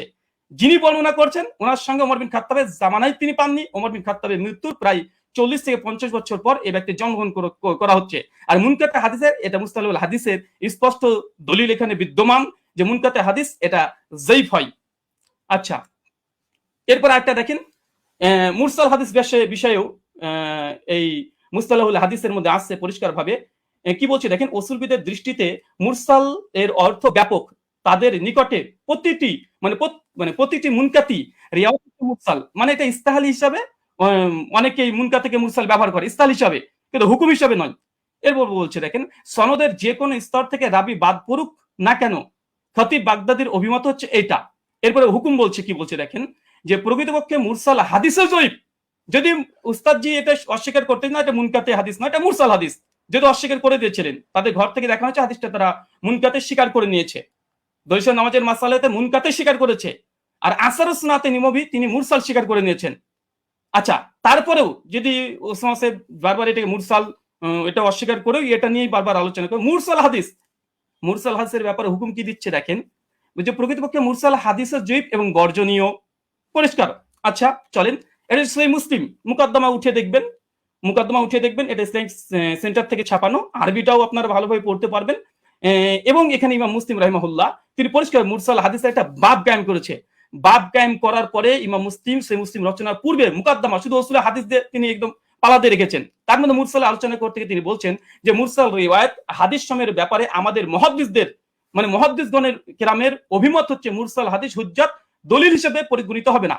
মানে কোন হাদিসের সনদের মধ্যে যদি বিচ্ছিন্ন ঘটে, যেটা আমাদের উস্তাদ যে আজকে দলিল পেশ করেছে, তাহলে সেটা কোনোভাবে হিসেবে গ্রহণযোগ্য নয়।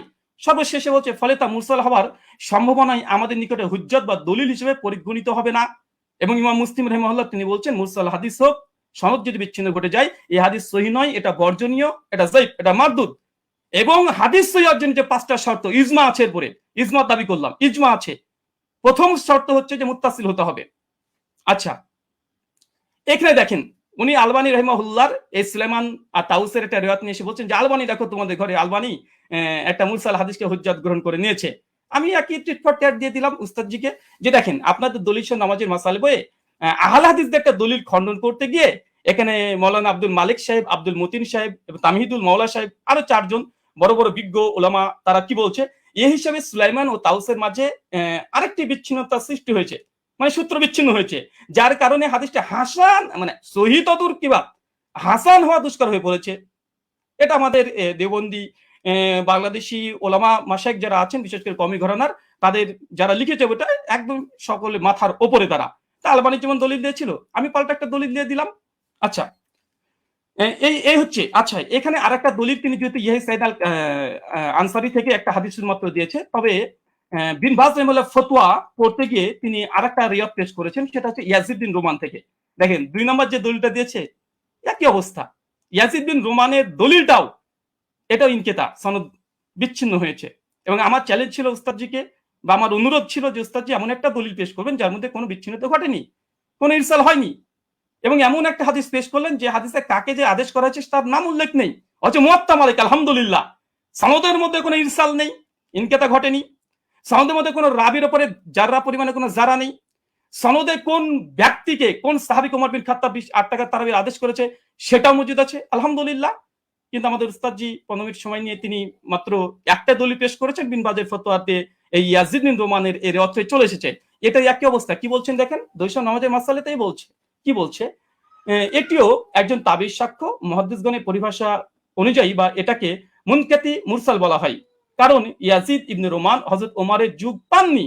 একই সমস্যা, এটাকে যায়ীফ বলা উচিত নয়। তারপরে মাসলাকে আহনাফের নিকটে যেহেতু মুরসাল হাদিস হুজ্জাত, যায়ীফ হাদিস হুজ্জাত, ফজিলতের ক্ষেত্রে যায়ীফ হাদিস হুজ্জাত, তার মানে এখান থেকে বোঝা গেল যে আহলে হাদিসরা যে দলিল পেশ করেছে আলহামদুলিল্লাহ এর মধ্যে কোনো বিচ্ছিন্নতা নেই। আমাদের হানাফি ভাইদের পক্ষ থেকে যে দলিলটা আমরা পেয়েছি প্রথম পর্বেই, কারণ প্রথম দলিল মানে মজবুত দলিল দেয় মানুষ, প্রথম যেটা দেয় সেটা মজবুতই দেয়, কিন্তু দুর্ভাগ্য সনদের মধ্যে বিচ্ছিন্নতা ঘটে গেছে, সনদের মধ্যে ইনকেতা ঘটে গেছে, মাকড়সার জালের মতো দুর্বল একটা সনদ দিয়ে এটাকে আজকে দাবি হিসাবে দলিল পেশ করা, ওস্তাদজির কাছে আমি বিষয়টা একটু কেমন ভাবে মনে হচ্ছে, যেটা কেমন ঘটে গেল, যে প্রথম সনদেই এরকম একটা ঘটনা ঘটে যাবে। আচ্ছা, 2 নম্বর, আমার উস্তাদজি জাস্ট 2টো দলিলই পেশ করেছে তার প্রেজেন্টেশনে, 2টো দলিল এখানে আমি খণ্ডন করেছি। তাছাড়া তিনি আদার্স যে কথা না, আপনি তেমন কোনো কথা বলেননি দুটো হাদিস নিয়ে। আর মুনকাতে হাদিস হুজ্জাত বা মুরসাল হাদিস হুজ্জাত, তিনি এই বিষয়ে কথা বলতে চেয়েছেন। আমিও দেখিয়েছি যে ইমাম মুসলিমের নিকটে মুরসাল মুনকাতে হাদিস মানে গ্রহণযোগ্য নয়। তাছাড়া দলিল নামাজের মাসালাতে স্বয়ং আব্দুল মতিন সাহেব একটা সূত্র বিচ্ছিন্ন হওয়ার কারণে আহলেসের একটা দলিলকে বাতিল ঘোষণা করে দিয়েছে, হাসান হওয়া দুষ্কর বলে দিয়েছে। আর তৃতীয়ত মুস্তালাহুল হাদিসের গ্রন্থে যেগুলো লেখা আছে যে মুনকাতে হাদিস বা মুরসাল হাদিস সূত্র বিচ্ছিন্নতা হওয়ার কারণে কার কাছ থেকে শুনেছে এটা যেহেতু আমাদের কাছে জানা নেই, এই জন্য এই হাদিসটা মুহাদ্দিসদের নিকটে এটা যায়িফ, এটা মারদুদ। এবং আমি একটা প্রশ্ন করে দিয়েছি ওস্তাদ, যে এটা এড়িয়ে যাবেন না, যেতে এবার রিবার্টাল সেশন আপনার এড়িয়ে যাবেন না, একটা প্রশ্ন আপনার মানে কাঁধের উপরে আছে এবং যেই মানে আমি চেয়েছি যেমন ভাবে তলব করেছি দেওয়ার চেষ্টা করবেন। এবং হাদিস সহিহ হওয়ার জন্য সনদ মুত্তাসিল হওয়া প্রয়োজন কি প্রয়োজন না, এটা প্লিজ দিয়ে আলোচনা শুরু করবেন। আমি আবার আপনাকে 1.5 মিনিট আগে ছেড়ে দিলাম, কেন আপনি জাস্ট দুটো দলিল পেশ করেছেন। শুকরিয়া, ধন্যবাদ, জাযাকাল্লাহ খায়রান, বারাকাল্লাহ ফিকুম। জি ব্রাদার রাহুল হোসেন, আপনাকে অনেক অনেক ধন্যবাদ। খণ্ডন পর্বে আপনি আপনার প্রথম আলোচনাটি শেষ করেছেন, যথাসময়ে শেষ করেছেন এবং আগেই শেষ করেছেন। যেহেতু আমি চলে যাব খণ্ডনের দ্বিতীয় আলোচক যিনি মুফতি শেখ আলী হাসান ওসামা আপনার কাছে, এবং আপনি বললে আমি আপনার টাইমটা শুরু করে দেব। জি, একটু দর্শকদের উদ্দেশ্যে বলবো, দর্শক যারাই দেখছেন অবশ্যই প্রোগ্রামটি শেয়ার করে অন্যকে দেখার জন্য সুযোগ করে দিবেন ইনশাআল্লাহ। জি আলী হাসান ওসামা আপনার কাছে যাচ্ছি, আপনি বললে আমি টাইমটা শুরু করব। জি, শোনা যাচ্ছে আমাকে? হ্যাঁ, আপনাকে ক্লিয়ার শোনা যাচ্ছে। আচ্ছা, জি, শুরু করতে পারেন। জি 7 7 8 9 10 সেকেন্ড। জি ওকে। হামিদান মুসাল্লিয়ান মুসাল্লিম আম্মা বাদ। শাস্ত্রীয় ব্যক্তি ছাড়া আসলে শাস্ত্রীয় আলোচনাটা একটু জটিল ব্যাপারই, যে যতটুকু পরে তার আলোকে গোটা দুনিয়াটাকে মূল্যায়ন করে। তো আমরা যে আলোচনাগুলো করেছি সবগুলো শাস্ত্রীয় মূলনীতিকে উনি এড়িয়ে গিয়ে আমাদের ব্রাদার রাহুল ভাই তিনি হলো অন্যান্য এদিক সেদিকের কথা টেনে, এবং মজার একটা ব্যাপার হলো উনি কি বলবেন আমরা মোটামুটি সবই এক থেকে আইডিয়া করতে পেরেছি, লেকিন আমি যেগুলো বলেছি এটা হয়তো ওনার আনকমন পড়ে গেছে, উনি যার কারণে বিষয়গুলো স্কিপ করে গেছেন। হাতে সময় ছিল, তিনি খণ্ডন করতে পারতেন। তো কি কি স্কিপ করেছেন আর এই খণ্ডন পর্বে যে অসঙ্গতিগুলো বলেছেন এটা নিয়ে তো আমি নেক্সট পর্বে আলোচনা করবো। আগে ওনার কেস প্রেজেন্টেশনের মধ্যে উনি যে কথাগুলো বলেছেন আমরা সেটার মূল্যায়নে আসি। একটা কথা তো তিনি গর্বের সাথে বললেন যে হাদিস সহিহ হওয়ার জন্য 5টা শর্তের ব্যাপারে ইজমা আছে, যে অবশ্যই একমত, ইজমা আছে। তো যার কারণে 3টা জিনিস দেখতে হয় সনদে, 2টো জিনিস দেখতে হয় মতনের মধ্যে, অর্থাৎ মূল টেক্সটের মধ্যে। আপনি দীর্ঘ 15 মিনিট নিয়ে খুব গর্বের সাথে বুক ফুলিয়ে ফুলিয়ে অনেকগুলো কিতাবের রেফারেন্সের আলোকে আপনি শুধু সনদের সৌন্দর্য তুলে ধরেছেন, একেবারে কি কি ফজিলত আছে এটা তুলে ধরেছেন, মতনের বিষয়টা স্কিপ করে গিয়েছেন, আর প্রশ্ন তো কিছু ছড়িয়ে দিয়েছেন। তো আমরা কিছু প্রশ্নের জবাব আমাদের কথার মধ্যে অটো চলে আসবে, বাকিগুলো আমরা আলোচনায় আনবো যেগুলো প্রাসঙ্গিক। আচ্ছা, এখন আমরা আগে মূল আলোচনায় আসি। একটু বোঝার সুবিধার্থে একটু কথাটা শুরু থেকে টানি। ওমর রাদিয়াল্লাহু তাআলা আনহু থেকে তারাবির রাকাত সংখ্যার বর্ণনাকারী 6 জন রয়েছেন। এর মধ্যে একজন তো সাহেব বিন ইয়াজিদ রাদিয়াল্লাহু তাআলা আনহু, আমরা তার প্রসঙ্গে আসছি। আর এছাড়াও আরো বাকি 5 জন রয়েছেন, যাদের 5 জনের প্রত্যেকেই সংখ্যাটা তারাবির রাকাত সংখ্যা 20 বলে উল্লেখ করেছেন। ইয়াজিদ বিন রুমান তিনি 23 বলেছেন, বেতের সহ মুয়াত্তা মালিকে আছে।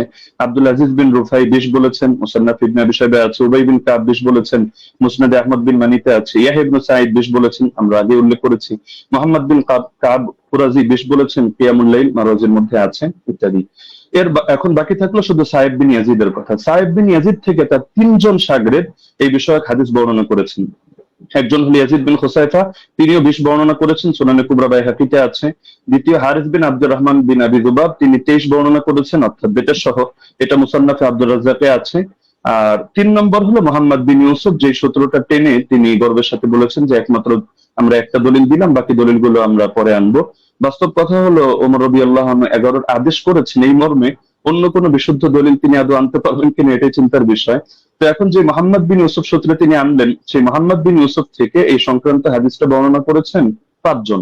এখন 5 জনের মধ্যে রেওয়ায়েতে কারোর সাথে কারোর মিল নেই, এক একজন এক একভাবে রেওয়ায়েত করেছেন। এর মধ্যে সবচেয়ে মজার বিষয় হলো তিনি যে সনদটা এনেছেন, এখানে তো ইমাম মালিক রাহমাতুল্লাহ আলাইহি তার সূত্রে বয়ান করেছেন 11 রাকাত। এরকম আরো 2-1টা বর্ণনা আছে, কিন্তু দেখা যাচ্ছে মোহাম্মদ বিন ইসহাক রাহমাতুল্লাহ আলাইহি তিনি বর্ণনা করেছেন এই মোহাম্মদ বিন ইউসুফ থেকে 13 রাকাতের কথা, যেটা মুসনাদে আহমদ বিন মানিতে আছে। এছাড়া দাউদ বিন কায়েস রাহমাতুল্লাহ আলাইহি তিনি এবং আরো অনেকে 21 রাকাতের কথা বর্ণনা করেছেন, যেটা মুসান্নাফে আব্দুর রাজ্জাকে বিশুদ্ধ সনদে আছে। যদি এটা সনদ নিয়ে চ্যালেঞ্জ করে আমরা তাহলে সনদের আলোচনায় আসবো। তো দেখা যাচ্ছে মতনের মধ্যে মিল নেই, মতনের মধ্যে এখানে সমস্যা বিদ্যমান। সব শাগরেদরা বলছে একভাবে, কিন্তু মোহাম্মদ বিন ইউসুফ থেকে এসে দেখা যাচ্ছে যে এখানে সনদের মধ্যে যদিও যারা বয়ান করেছেন সনদের বিশুদ্ধতা আছে, এটা নিয়ে আমি আপত্তি করছি না, কিন্তু হাদিস সহিহ হওয়ার জন্য যদি 5টা শর্ত, শুধু সনদ ঠিক থাকলেই হবে না। এমন বহুত হাদিস আছে সনদ সুন্দর কিন্তু তার ইসের মধ্যে মতনের মধ্যে সমস্যা আছে। তো এখানে মতনের মধ্যে যে ঝামেলাটা হয়েছে এটাকে ইস্তেরাব বলে। ইস্তেরাব মানে হলো যে কোথায় 21 রাকাতের কথা আর কোথায় হলো 11 রাকাতের কথা, আবার কোথায় 13 রাকাতের কথা। যদিও 13 নিয়ে একটা ব্যাখ্যা ওনারা দাঁড় করানোর চেষ্টা করেন ধারণা প্রসূত ভাবে, তো সেটা আপাতত বাদই দিলাম। তো 21 রাকাত আর 11 রাকাত সম্পূর্ণ ভিন্ন কথা, কিন্তু মূল বর্ণনাকারী একজন। তো এখন হাদিসের মধ্যে যদি ইস্তেরাব করে দেওয়া হয় তাহলে হাদিসটা দুর্বল হয়ে যায়। এটা তাদরিবুর রাওয়ী বিশারহি তাকরিবুন নাওয়াবী পৃষ্ঠা 133 এর মধ্যে স্পষ্টভাবে লেখা আছে, আল ইস্তেরাব ইউজিবু বাফাল হাদিস। তাহলে স্পষ্ট এটা যে এখানে বর্ণনাকারী যারা রয়েছেন তারা যদিও সহিহ মানের, কিন্তু মতনের মধ্যে মুস্তারিব ইস্তেরাব থাকার কারণে হাদিসটা গর্বের সাথে যদিও সহি বলার চেষ্টা করছেন, কিন্তু হাদিসটা মতনগত কারণে এটা সহি না, বরঞ্চ এটা যায়িফ হাদিস।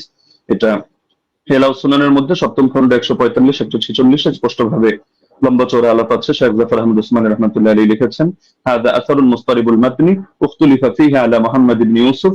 বলতে বলতে তিনি গিয়ে শেষে জানাচ্ছেন, ওয়া হাদা ইখতিলাফুন ইউসকিতুল ইহতিজাজ বিল আসার। এই জাতীয় ইখতিলাফ থাকলে এটা আসর দিয়ে আর দলিল দেওয়া যায় না, এটা দলিল অযোগ্য হয়ে যায়। তো এখানে ভুলটা কে করেছেন? ভুলটা মূলত ইমাম মালিকও করেননি, ইয়াহইয়া ইবনে সাঈদ ফাত্তানও করেননি।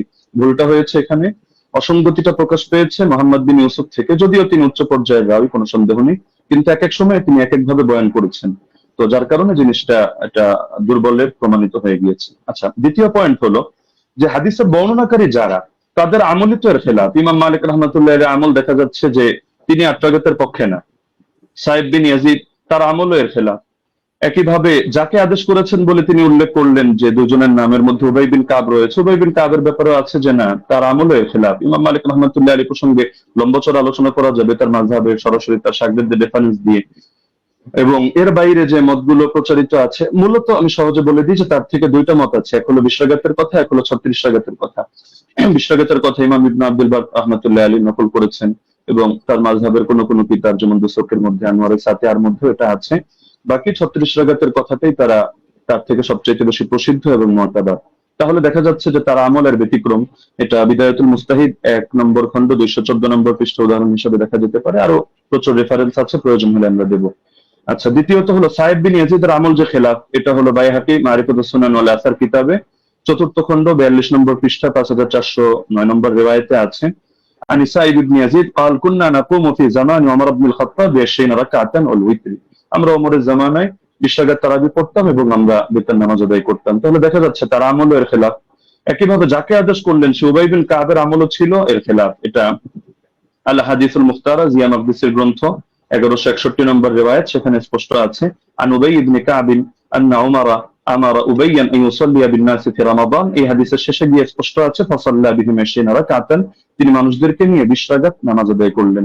তাহলে এটা তো সম্ভব না, খলিফা তাকে আদেশ দিবে একটা আর তিনি খলিফার আদেশ লঙ্ঘন করে করবেন আরেকটা। তার মানে খলিফার আদেশই ছিল 20 রাকাত। তবে এটা মোহাম্মদ বিন ইউসুফ বলতে গিয়ে একাধিক জায়গায় এক এক রকম বলেছেন, এক জায়গায় তার থেকে কখনো 11 রাকাতের কথা এসেছে। আচ্ছা, মুসান্নাফে আব্দুর রাজ্জাক গ্রন্থের মধ্যে উবাই বিন কাবের এই রিওয়ায়াত আছে 7730 নম্বর হাদিস। সেখানেও দেখা যাচ্ছে যে আন্না উমার জামা আন-নাস ফি রমাদান আলা উবাই ইবনে কাব ওয়া আলা তামিম আদ-দারি আলা 21 রাকাতান। ওমর রাদিয়াল্লাহু আনহু উবাই বিন কাব এবং তামিম দারিকে মানুষকে নামাজ পড়ানোর দায়িত্ব দিয়েছেন 11 রাকাত 21 রাকাত। তাহলে এখানেও দেখা যাচ্ছে যে দাবিগুলো মিলছে না।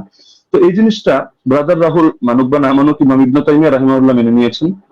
ثبت أن أبي بن كعب كان يقوم بالناس 20 ركعة في قيام رمضان ويوتر بثلاث। এটা প্রমাণিত যে উবাই বিন কাব রাদিয়াল্লাহু আনহু তিনি মানুষদেরকে নিয়ে রমাদানুল মুবারকের তারাবিতে 20 রাকাত নামাজ পড়তেন এবং 3 রাকাত বিতর আদায় করতেন। তাহলে ইমাম ইবনে তাইমিয়া রাহিমাহুল্লাহর বক্তব্য দ্বারা স্পষ্ট হয়ে যাচ্ছে। তো একটা মূলনীতি হলো, যদি বর্ণনাকারীর আমল তার বর্ণনার খেলাফ হয় তাহলে এর দ্বারা বোঝা যায় যে বর্ণনাটি আসলে এতে দুর্বলতা রয়ে গিয়েছে। আমালুর রাওয়ি আও ফাতওয়াহু বিখিলাফিল হাদিস الذي رواه يسقط الاحتجاج بالحديث। এটা আমরা যেহেতু সময় কম, আমরা শুধু রেফারেন্স গুলো দিয়ে দিচ্ছি, আপনারা ক্রস চেক দিয়ে নিতে পারেন। কাশফুল আসরার 3 নম্বর খণ্ড 63 পৃষ্ঠা, উসুল সারাফসি 2 নম্বর খণ্ড 5 নম্বর পৃষ্ঠা, আল কাফি 3 নম্বর খণ্ড 1354 পৃষ্ঠা, আল ফুসুল ফিল উসুল 3 নম্বর খণ্ড 203 নম্বর পৃষ্ঠা, আত তাকরীর ওয়াত তাহদীদ 2 নম্বর খণ্ড 266 পৃষ্ঠা, আত তাওবীহ 2 নম্বর খণ্ড 25 নম্বর পৃষ্ঠা, ফাওয়াতিহুর রাহমুদ 2 163, কওয়ায়েদ ফি উলুমিল হাদিস 202 নম্বর পৃষ্ঠা, শারহুল মানাব 661, আল বাহরুল মুহিত 3 নম্বর খণ্ড 246 পৃষ্ঠা, আল ইহকাম লিল আমিরি 2 নম্বর খণ্ড 165 নম্বর পৃষ্ঠা। এমনকি গায়রে মুকাল্লিদ আলেম শেখ ইব্রাহিম শিয়ালকুটি রাহিমাহুল্লাহ তিনিও এটা স্পষ্ট স্বীকার করেছেন ইনারাতুল মাসাবি গ্রন্থে, যেটা তারা শীর্ষক 29 নম্বর পৃষ্ঠায়, अगर रावी का अमल उसकी रिवायत के खिलाफ हो तो उसकी रिवायत काबिल अमल ना होगी। স্পষ্ট কথা। 3 নম্বর পয়েন্ট হলো বিশ্বঘাত তারাবির বিষয়টা তো উম্মতের তাআমুল, উম্মতের ঐকমত্যের দ্বারা প্রমাণিত। তো সুতরাং যদি আমরা তর্কের খাতিরে, এটা তো আমরা দেখালাম যে আসলে ওনার মতনের সমস্যার কারণে ওনার হাদিসটা যতই মুয়াত্তা মালিক বলুক আর যে কিতাবের নামই বলুক, কিন্তু মুয়াত্তা মালিক হওয়ার মানে তো এটা না যে প্রতিটা হাদিসের কোনো জায়গায় কোনো ধরনের কোনো অসঙ্গতি নেই, কোথাও কোনো মতনের মধ্যে ইস্তেরাব নেই, এমন কথা কেউ দাবি করার সুযোগও নেই। তো যদি কেউ দাবি করেও থাকে যে তিনি একসময় 11 রাকাত আদেশ করেছিলেন তর্কের খাতিরে, মানলেও তাহলে ইমামরা ব্যাখ্যা দিয়ে গিয়েছেন, যেমন ইমাম ইবনে আব্দুল বার মালিক রাহমাতুল্লাহ আলাইহি ব্যাখ্যা দিয়েছেন যে এটা মানসুখ। শুরুতে হয়তো তিনি 11 রাকাতের দিয়েছিলেন, এরপর তিনি 21 রাকাতের কথা বলেছেন। এটা আল ইস্তিযকার 2 নম্বর খণ্ড 68 নম্বর পৃষ্ঠায় আছে। একইভাবে ইমাম বাজি রাহিমাহুল্লাহ তার মন্তব্য একই, আল মুনতাকা 2 নম্বর খণ্ড 208 নম্বর পৃষ্ঠা। ইমাম আদাওয়ী, ইমাম ইবনে হাবিব তারাও বলে গিয়েছেন, যেটা হাশিয়াতুল আদাওয়ী আলা কিফায়াতুত তালিব 1 নম্বর খণ্ড 353 নম্বর পৃষ্ঠার মধ্যে বিদ্যমান আছে। মজার বিষয় হলো এই কারণেই ব্রাদার রাহুল যে মত পোষণ করুক না কেন, 4 মাযহাবের কেউই 8 রাকাত সুন্নাত হওয়ার ফতোয়া প্রদান করেননি। তো যার কারণে 4 মাযহাবের 4 ইমাম যখন আপনারা 20 রাকাতের মতামত দিচ্ছেন, বিশেষ করে ইমাম মালিক থেকে 2টা মত আছে, 20 আছে, 36 আছে, লেকিন এটা তো স্পষ্ট 8 এর কথা কেউ বলছেন না। এবং 8 এর নামে যেটা চালানো হয় সালাফি ভাইরা কেউ চালায়, তো সেটা প্রমাণিত না। কেন প্রমাণিত না, এটা যদি চ্যালেঞ্জ করে আমরা উনি সেই রেফারেন্স টানলে জবাবে আসবো, না হলে শুধু শুধু জবাব দিয়ে সময় বাড়িয়ে লাভ নেই। তো মূলনীতি হলো ইমাম ইবনে রাজব হাম্বলি রাহমাতুল্লাহ আলাইহি লিখেছেন তার ফাদলুল ইলমি সালাফ আলা ইলমিল খালাফ পৃষ্ঠা 83 এর মধ্যে, فأما ما اتفق على تركه فلا يجوز العمل به لأنهم ما تركوه إلا على علم أنه لا يعمل به। ইমামরা যদি একমত হয়ে যায় যে হাদিসটা এটা তরক করা হচ্ছে, অর্থাৎ তারা কেউ এর আগে ফতোয়া দিচ্ছেন না, আমল করছেন না, তাহলে সেটা আসলে মজবুত থাকে না এবং তার মধ্যে বিভিন্ন দুর্বলতা তৈরি হয়ে যায়, সেটা দলিলযোগ্য হয় না। কারণ এটাকেও সাদ বলে। সাদ কখনো সনদের দ্বারাও হয়, কখনো মতনের দ্বারাও হয়। তিনি তার কিতাব শারহুল আলী তিরমিজির মধ্যে 2 নম্বর খণ্ড 624 নম্বর পৃষ্ঠা, এই কিতাবগুলোর নাম তো অবশ্যই ব্রাদার রাহুল শোনার কথা, এই পৃষ্ঠাগুলো পড়েছেন কিনা আমি জানি না, না হলে আপনি প্রয়োজনে এগুলো চেক দিয়ে আপনি মন্তব্য করতে পারেন। যে তিনি লিখেছেন ওমা হুয়া শাযুল মাতনি কাল আহাদিস আল্লাতী সাহাহাতিল আহাদিস বিখিলাফিহা ওয়া আজমাআত আইম্মাতুল উলামা আলাল কওলি বিগাইরিহা। যে হাদিসের ক্ষেত্রে দেখা যাচ্ছে যে উম্মতের আলেমদের মধ্যেও যারা ইমাম তারা এর বিপরীত ফতোয়া দিচ্ছেন, সেই ক্ষেত্রে সেই হাদিসের মতনকে শায হিসাবে বিবেচনা করা হয়। অর্থাৎ শায যদি কোনো হাদিসের মতনকে বলা হয় তাও সেটা সহিহ থাকে না। তাহলে দেখা যাচ্ছে যে যদি উনি পয়েন্ট বলেছেন অনেকগুলো এবং গর্বের সাথে বলেছেন, কিন্তু সবগুলো মিলে উনি সনদের আলোচনায় সীমাবদ্ধ থেকেছেন, মতনের আলোচনায় আসেননি। আমরা মতন থেকে কয়েকটা পয়েন্ট দেখালাম, আরো অনেক পয়েন্ট দেখানো সম্ভব, যে উনি যে হাদিসটা দেখিয়েছেন এটা মুস্তারিদ একটা হাদিস। আচ্ছা, এখন প্রাসঙ্গিকভাবে কয়েকটা আলোচনা করে ফেলি যেহেতু হালকা সময় বাকি আছে। তিনি মুরসাল না মুনকাতি এটা নিয়ে একটু জ্ঞান দেওয়ার চেষ্টা করেছেন, যে এটাকে আমি কেন মুরসাল বললাম, মুনকাতি বলা উচিত ছিল। আসলে কোন জায়গায় কোন শব্দ ব্যবহার হবে এটা পরিভাষাগুলো একটু বিস্তরভাবে পড়া লাগে। শুধু একটা তাফসীরে মুস্তালাহুল হাদিস পড়েই ইমাম আর ফকি হয়ে গেল তো মুশকিল ব্যাপার। যেমন আমি আপনাকে প্রসিদ্ধ কিতাব যেটা আপনারা পড়েন, নুকাত আলা মুকাদ্দিমাত ইবনে সালাহ 1 নম্বর খণ্ড 447 পৃষ্ঠা দেখবেন। একইভাবে আল ইবহাজ 2 নম্বর খণ্ড 339 পৃষ্ঠা দেখবেন।